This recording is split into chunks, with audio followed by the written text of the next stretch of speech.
Setelah sebelumnya takluk dari Real Madrid, Manchester United kembali mengalami kekalahan usai tercomeback dari Dortmund dengan skor 3-2. Nah, dalam laga ini, Ten Hag sepertinya dibuat tak habis pikir oleh kelakuan para pemainnya, di mana sejatinya MU tak seharusnya kalah mengingat gol-gol yang terjadi berasal dari kesalahan sendiri. Akan tetapi di satu sisi, Ten Hag juga melihat ada nama-nama yang mungkin bisa ia pertimbangkan. Salah satunya Donny van de Beek, pemain asal Belanda yang pelan-pelan telah menemukan lagi performanya dengan kembali membuat 2 assist di laga ini.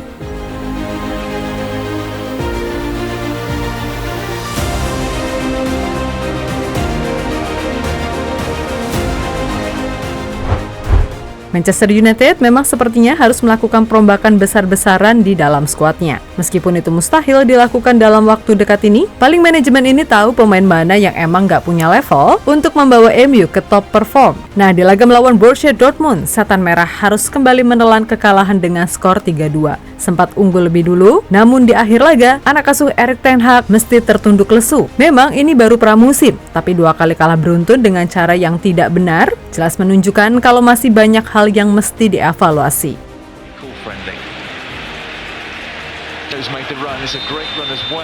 Ten Hag memang menurunkan banyak pemain pelapis di babak pertama. Tujuannya jelas, untuk mengetahui sejauh mana pemain pelapis ini berkembang. Pemain seperti Van de Beek, Pellistri, McTominay, Brandon Williams, Tom Heaton, Maguire, sampai Omari Versen semua diberi kesempatan. Akan tetapi terlihat jelas kalau mungkin hanya Van de Beek yang penampilannya cukup bagus.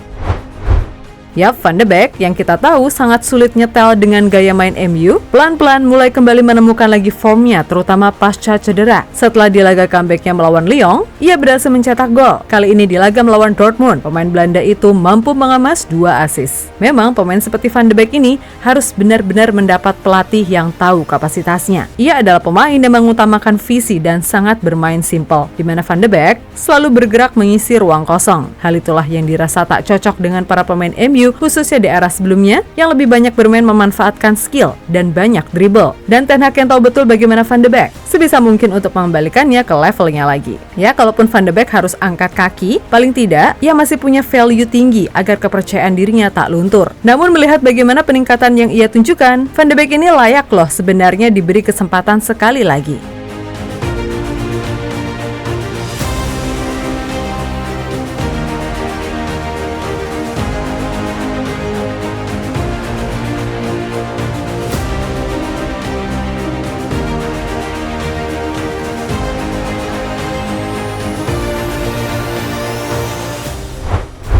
Di sisi lain yang paling disorot dalam pertandingan ini jelas adalah lini belakang. Enggak tahu kenapa Lindelof ini kalau duet sama Maguire mendadak kayak bek amatir.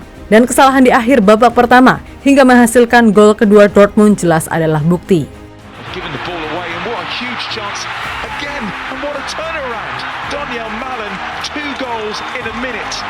Manchester United giving that one away and putting it on a plate for Dortmund. An astonishing turnaround. United have for the most part. Kemudian soal Maguire. Kalau ada yang bilang bek satu ini bermain baik, maka Andre Onana yang padahal baru masuk di babak kedua nggak mungkin sampai marah-marah kepada bek timnas Inggris tersebut. Yap, bagaimanapun kemarahan Onana adalah hal yang wajar karena Maguire ini kerap sekali salah posisi dan terlalu lambat dalam berkreasi.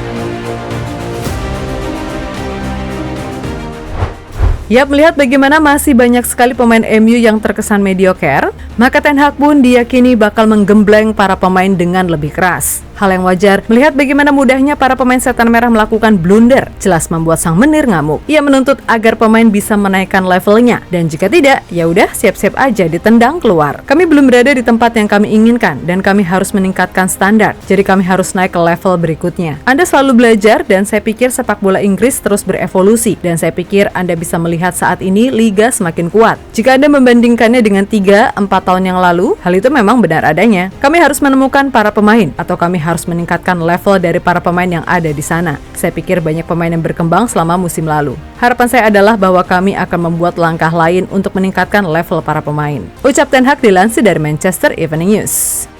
Yap, dengan 2 laga sisa di pramusim melawan RC Lens dan Athletic Bilbao, maka Ten Hag benar-benar akan berpacu dengan waktu untuk segera menemukan solusi dari ini semua. Sebab tanggal 15 Agustus mendatang, pekan pertama Liga Inggris sudah dimulai. Nah, dengan sisa waktu bursa transfer yang ada, paling tidak Ten Hag mengharapkan manajemen bisa mendatangkan 1 gelandang lagi. Karena ya, biar gimana pun, Fred dan McTominay ini bukan levelnya MU. Dan melihat bagaimana rumor yang beredar, kemungkinan Ten Hag ingin Sofyan Amrabat segera diamankan. So, buat fans Manchester United yang sentosa, tetap percaya kalau tim kesayangan bakal bisa menemukan solusi dari segala masalah yang ada dan bisa bersaing di top level.